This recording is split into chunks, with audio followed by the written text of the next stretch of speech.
વિદ્યાર્થીઓ આજે આપણે 12મું ચેપ્ટર પરમાણુ માં નવો એક ટોપિક જોવાના છે જે છે ઊર્જા સ્તરો અને હાઇડ્રોજન પરમાણુનો રેખીય વર્ણપટ. આપણે આ જે ટોપિક છે એ ટોપિકમાં બે વસ્તુઓ જેવી ભણવાના છે.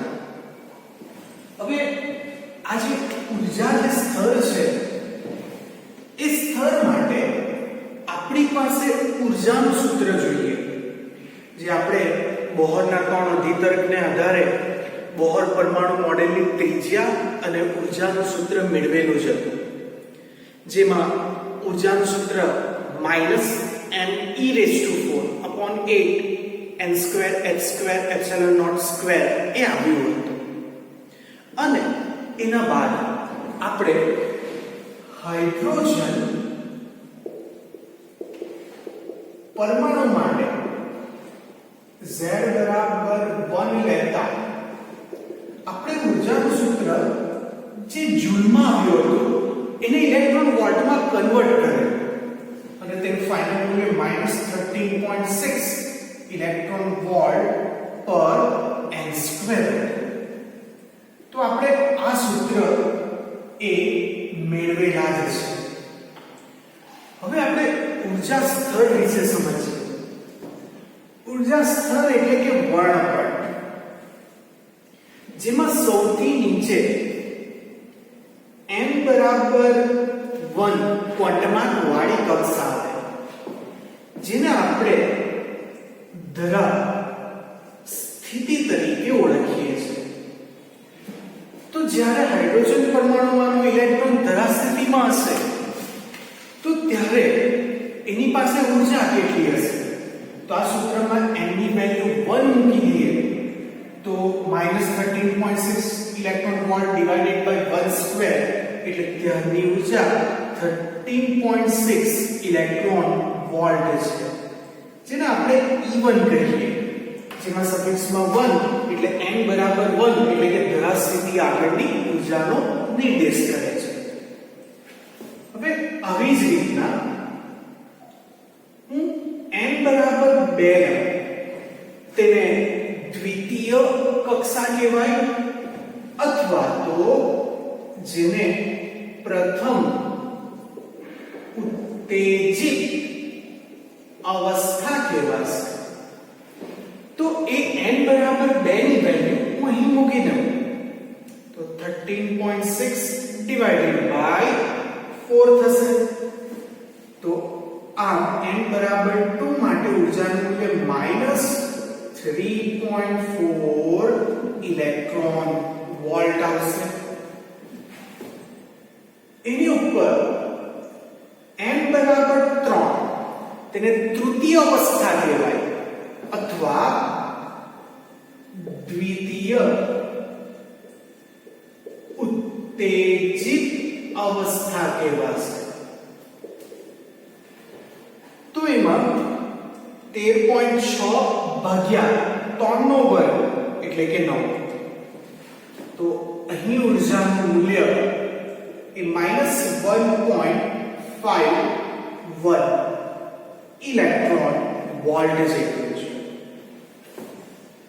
એની ઉપર n = 4 ચતુર્થ અવસ્થા અથવા તૃતીય ઉત્તેજિત અવસ્થા કહેવાશે, જેમાં ઊર્જાનું મૂલ્ય 13.6 ડિવાઇડેડ બાય 4 નો વર્ગ 16. તો એમાં ઊર્જાનું મૂલ્ય E4 = -0.85 ઇલેક્ટ્રોન વોલ્ટ છે. તો વિદ્યાર્થીઓ આ જ રીતે n = 5 6 7 કરતા કન્ટિન્યુ જો ઉપર આપણે રેખા લઈ જવામાં આવે તો જે છેલ્લી મળશે એ n = ઇન્ફાઇનાઇટ છે. તો n = માટે ઊર્જાનું મૂલ્ય કેટલું હશે? તો એ 0 ઇલેક્ટ્રોન વોલ્ટ, કારણ કે n ની વેલ્યુ છેદમાં છે તો 1/2 સ્થિતિમાં 0 એટલે એ મળે ઇન્ફાઇનાઇટ નો જવાબ, એના માટે ઉર્જા 0 થશે. તો આપણે આ જે સ્તર દોર્યો, આ જે આકૃતિ દોરી, એને જ ઉર્જા સ્તર કહેવાય છે. આપણે કોના માટે દોર્યો? તો આ હાઇડ્રોજન પરમાણુ માટે દોર્યો. એટલે આને હાઇડ્રોજન પરમાણુની વર્ણપટ રેખા પણ કહેવાય. આ વર્ણપટ કહેવાય હાઇડ્રોજન માટે. હવે જો મારે ધરા સ્થિતિમાંથી રહેલા ઇલેક્ટ્રોનને n બરાબર 1 કક્ષકમાંથી જો n બરાબર 2 કક્ષકમાં લઈ જવું હોય તો મારે શું કરવું પડે? તો એના માટે ઉર્જાનો ફેરફારની ગણતરી કરતા રહેવું પડે. ચાલો, તો 1 માંથી 2 માં લઈ જવાના એટલે E2 E1. તો E2 નું મૂલ્ય -3.4, E1 નું મૂલ્ય -13.6 માઈનસ પ્લસ, તો આ 13.6 -3.4, તો એનો જવાબ આવશે 10.2 ઇલેક્ટ્રોન વોલ્ટ. એટલે કહી શકાય કે ધરા સ્થિતિમાં રહેલા ઇલેક્ટ્રોનને પ્રથમ ઉત્તેજિત અવસ્થામાં જવું હોય તો 10.2 ઇલેક્ટ્રોન વોલ્ટ જેટલી એને ઉર્જાની જરૂર પડશે. તો આ જ રીતે તેને ધરા સ્થિતિમાંથી જો દ્વિતીય ઉત્તેજિત અવસ્થામાં જવું હોય તો કેટલી ઉર્જાની જરૂર પડે? તો જવાનું છે 3 માં, એટલે E3 E1. E3 આગળની ઉર્જા -1.51 પ્લસ પ્લસ 13.6, તો કેટલા ઇલેક્ટ્રોન વોલ્ટ આવશે?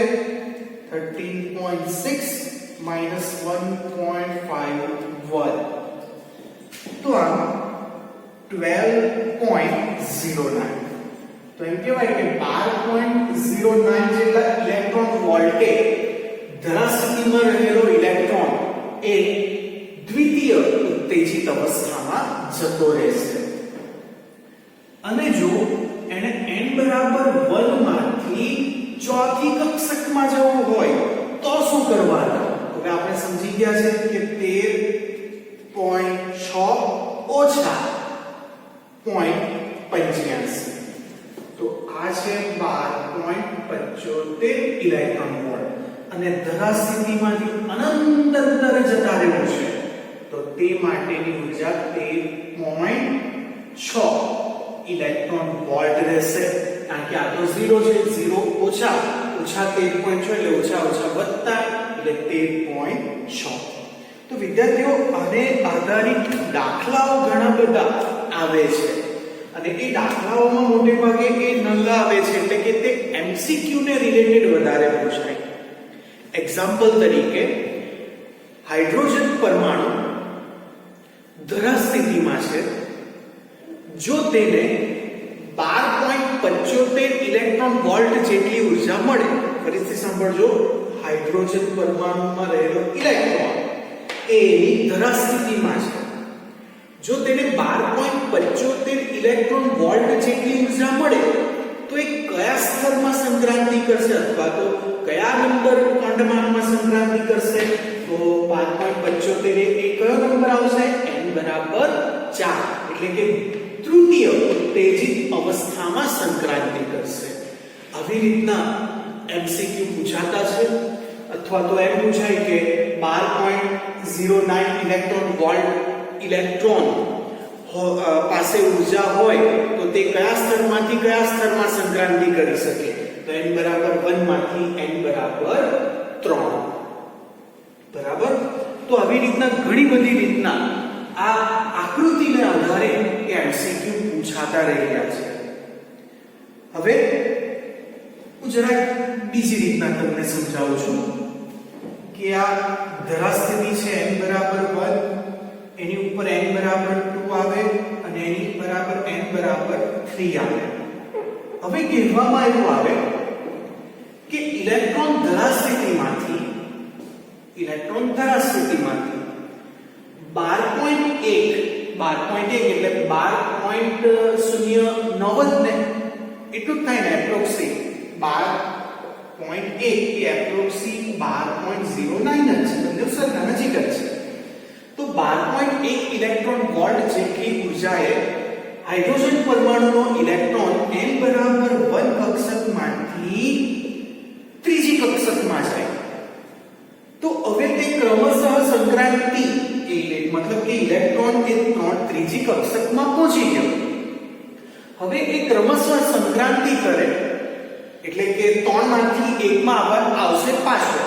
તો ત્યારે તેને અનુરૂપ તે આવૃત્તિનું ઉત્સર્જન કરે છે. તો ઉત્સર્જાયેલા આવૃત્તિ નું સમીકરણ શું થશે? તો ઇલેક્ટ્રોન 3 માંથી 2 માં આવશે તો ત્યારે ઉત્સર્જાયેલી આવૃત્તિ ધારો કે F1 છે. 2 માંથી 1 માં આવે તો ત્યારે ઉત્સર્જાયેલી આવૃત્તિ F2 છે. આ ક્રમિક છે અને પોસિબિલિટી તો એવું છે કે એ 3 માંથી ડાયરેક્ટ જ 1 માં પણ આવી શકે. તો આ આવૃત્તિ છે F3. તો આને આધારે તમે સમીકરણ શું લખી શકો?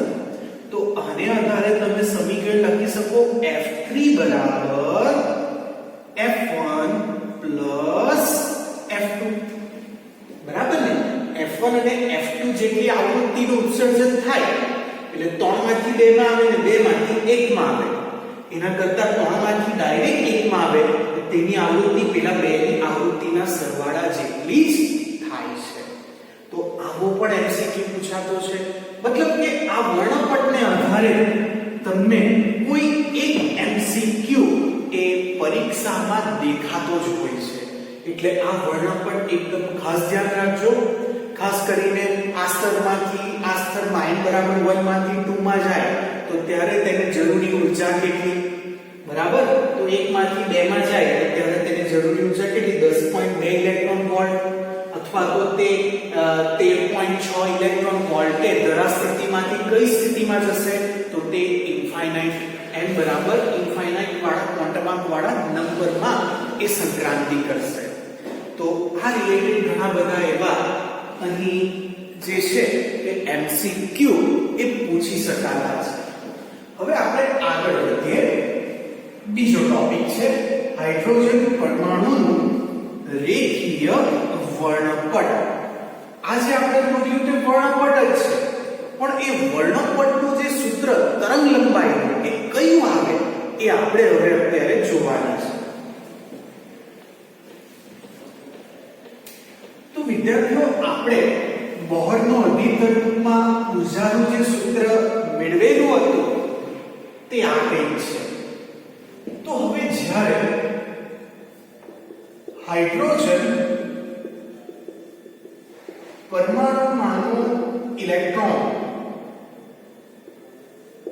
વધુ ઉર્જાવાળી કક્ષક ni માં હોય ત્યારે તેની જે ઉર્જા છે એ ઉર્જા કેટલી હશે? ei બરાબર -me⁴ upon 8 ni²h²ϵ0².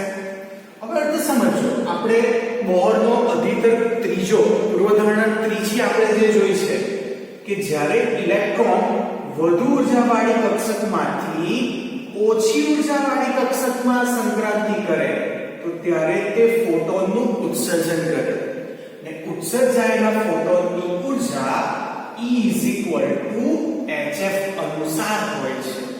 તો અહીં પણ એ જ છે કે ઇલેક્ટ્રોન વધુ ઉર્જાવાળી કક્ષકમાં છે જેનો ક્વોન્ટમ ni છે. બરાબર? તો એ ni ને અનુરૂપ ઉર્જા મેં લખી છે ei. અને હવે ઇલેક્ટ્રોન વધુમાંથી ઓછી ઉર્જાવાળી કક્ષકમાં સંક્રાંતિ કરે તો ત્યારે તેની ઉર્જા છે ef અને ક્વોન્ટમ છે nf. ચાલો, તો હવે ઇલેક્ટ્રોન ઓછી ઉર્જા વાળી કક્ષકમાં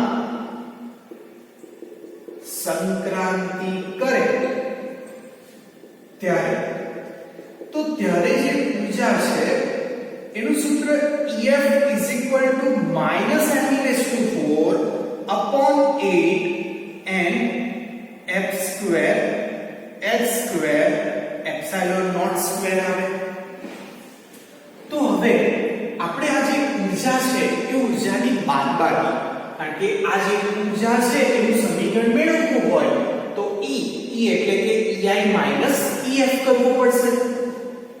તો હવે EI માઈનસ EF બરાબર શું લખીએ અહીંયા?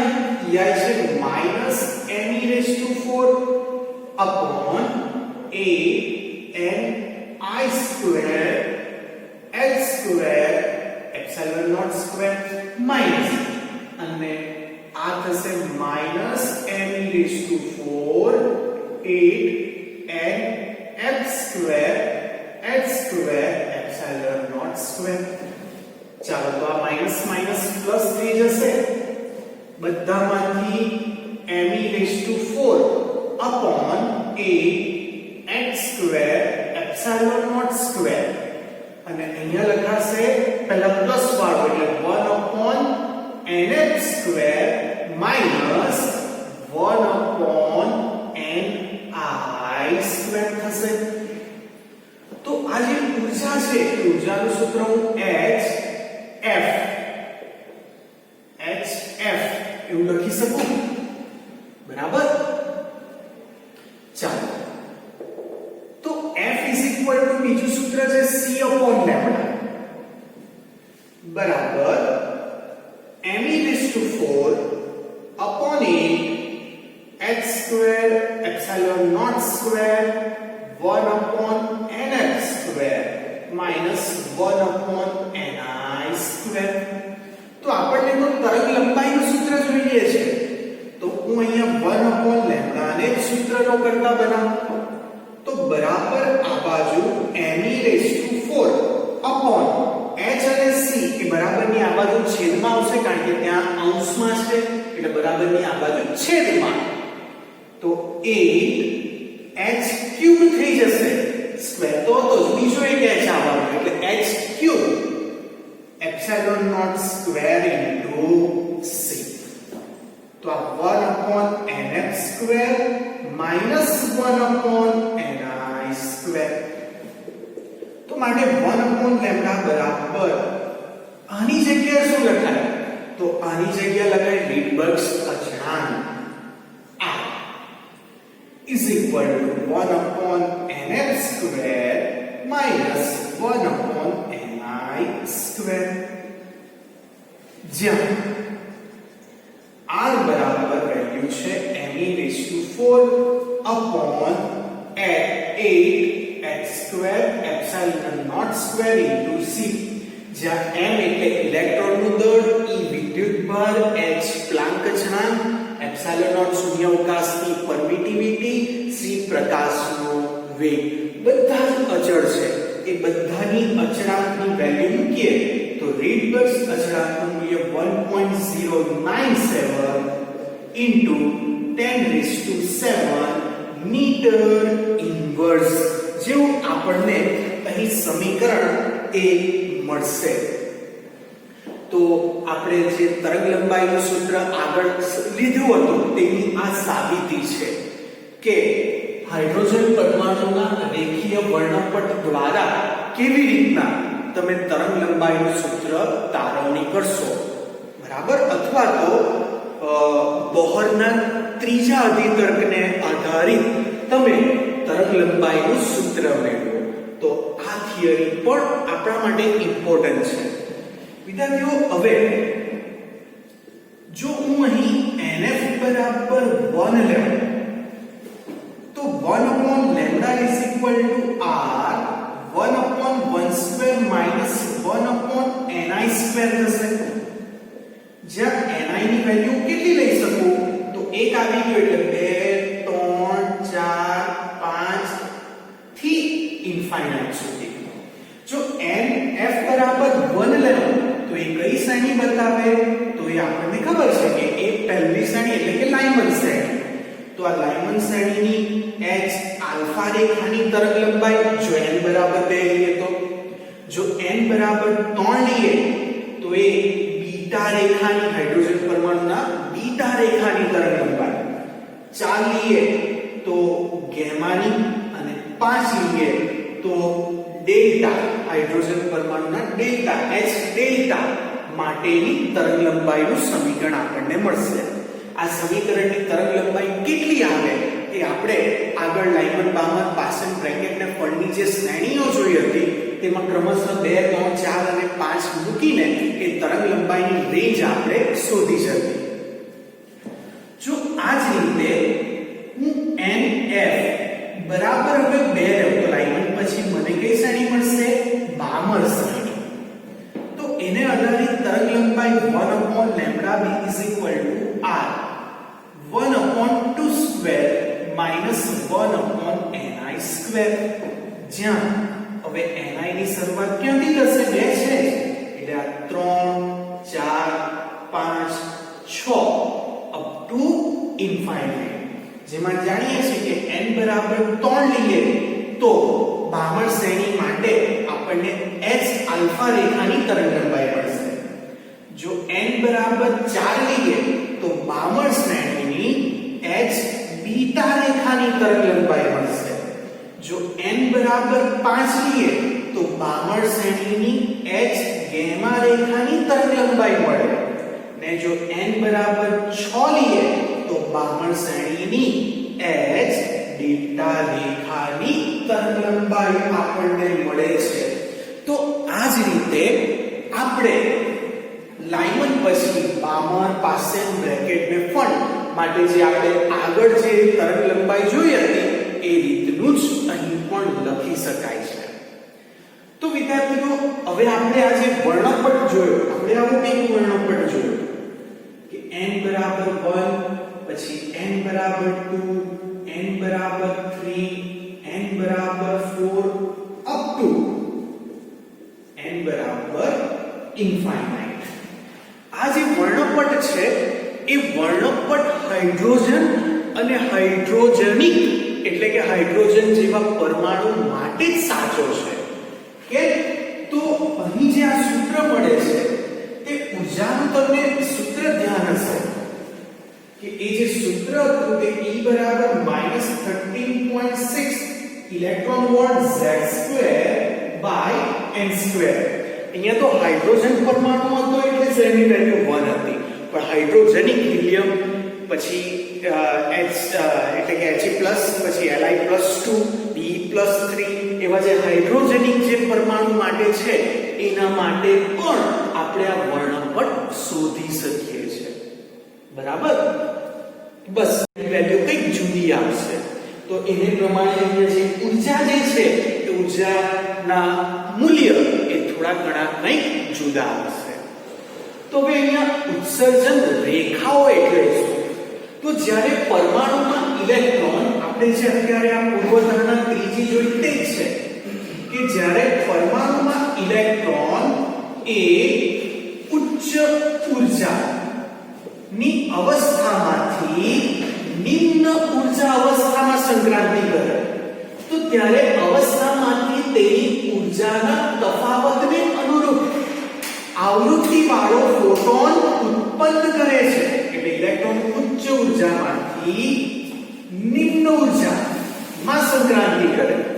ધારો કે ઉચ્ચ ઉર્જા E1 હોય, નિમ્ન ઉર્જા E2 હોય તો E2 E1 બરાબર HF. તો આમાં જે ફોટોનનું જે ઉત્સર્જન થાય એ ઉત્સર્જાયેલા ફોટોનની આવૃત્તિ F એ E2 E1 બરાબર HF પરથી મેળવી શકાય. આ રંગીન રેખાઓને તરંગલંબાઈ કે આવૃત્તિ અનુસાર ક્રમશઃ ગોઠવતા વર્ણપટ મળે છે. આ રીતે મળતા વર્ણપટને ઉત્સર્જિત રેખા કહે છે. એટલે આપણે આ જે વર્ણપટ દોર્યો એને ઉત્સર્જન રેખાઓ કહેવાય છે. આને આધારે આપણે શોષણ રેખાઓ એટલે શું? જો સતત મૂલ્ય ધરાવતા આવૃત્તિઓના ફોટોનને ઓછી ઘનતાવાળા વાયુમાંથી પસાર કરી સ્પેક્ટ્રોમીટર વડે જોવામાં આવે તો એક સળંગ એટલે આપણે જે વર્ણપટ જોઈએ છે તો વર્ણપટની વચ્ચે અપ્રકાશિત રેખા, બરાબર. એટલે તમે આને જો કલરિંગ જોજો તો કલરિંગમાં આવું હશે, એક પટ્ટી હશે, તો પટ્ટીમાં અમુક જગ્યાએ આપણે જાની વાલી પિનાલા એટલે કે જાંબલી રંગ દેખાશે, પછી નારંગી તો નારંગીનો પટ્ટો દેખાશે, પણ એની વચ્ચે કંઈક કાળા કલરનો સ્પોટ હશે કે જ્યાં આપણને કોઈ કલર દેખાતો જ નથી. એ જે કાળા કલરનો ભાગ એને શોષણ રેખા કહેવાય. અને જે કલરિંગ કલર જે આપણને વર્ણપટ દેખાય તે આ છે, અને જેને આપણે ઉત્સર્જન રેખાનો વર્ણપટ કહીએ છીએ. એટલે વર્ણપટ બે પ્રકારના આવે, પ્રકાશિત અને અપ્રકાશિત. જેમાં પ્રકાશિત એટલે ઉત્સર્જન રેખા, એટલે કે આપણે આ જે ઊર્જાનું સૂત્ર દ્વારા આ જે દોર્યા હતા તે, અને અપ્રકાશિત એટલે કે શોષણ, જ્યાંની વચ્ચેનો જે ભાગ જેમાં આપણને પૂરેપૂરો કલર દેખાતો જ નથી, કાળો જેવો કલર દેખાય તેને. તો આ રીતે આપણે બે થિયરી, ઊર્જા સ્તર અને હાઇડ્રોજન પરમાણુનું રેખીય વર્ણપટ જોયું. જેમાં હાઇડ્રોજન પરમાણુનું રેખીય વર્ણપટની આ જે થિયરી છે અહીંયા સુધીની, એ તમને 2 કે 3 માર્ક્સ માટે પૂછી શકાય એ પ્રકારની છે.